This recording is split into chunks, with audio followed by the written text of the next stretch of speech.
আউযুবিল্লাহি মিনাশ শাইতানির রাজিম বিসমিল্লাহির রহমানির রহিম। ঈদ মুবারক। আমার 26 নম্বর ওয়ার্ডর জনসাধারণ সবরে ঈদ মুবারকর ঈদের শুভেচ্ছা জানাইয়ার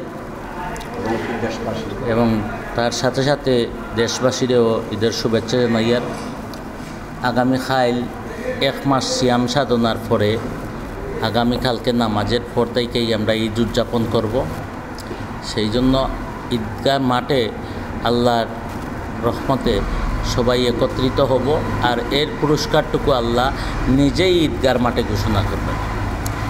সেই হিসাবে আমরা যারা আছি ভেদাভেদ ভুলে শান্তির দেশ, সমৃদ্ধির দেশ হিসাবে আমরা দোয়া করব যে আমরা সবাই যেন ভালো থাকি।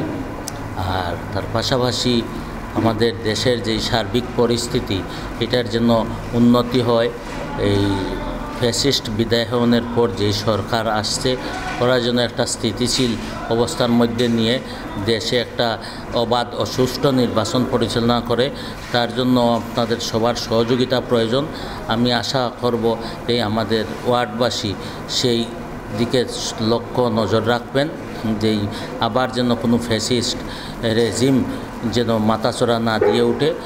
আর তার পাশাপাশি আরও একটা বিষয় যে আমাদের মধ্যে অনেক বিভেদ ভুল ভ্রান্তি থাকে, সেইগুলা ভুলে যেন আমরা ঈদের খুশির মতো জীবনের প্রতিটা দিন ঈদের দিনের মতো উদযাপন করতে পারি। সেই জন্য সবাইকে ধন্যবাদ জানাচ্ছি, মা টিভিকে ধন্যবাদ জানাচ্ছি, আমার ওয়ার্ডবাসীকে আবারও ঈদের শুভেচ্ছা জানিয়ে আমার বক্তব্য এখানেই শেষ করছি। আসসালামু আলাইকুম রহমতুল্লাহ।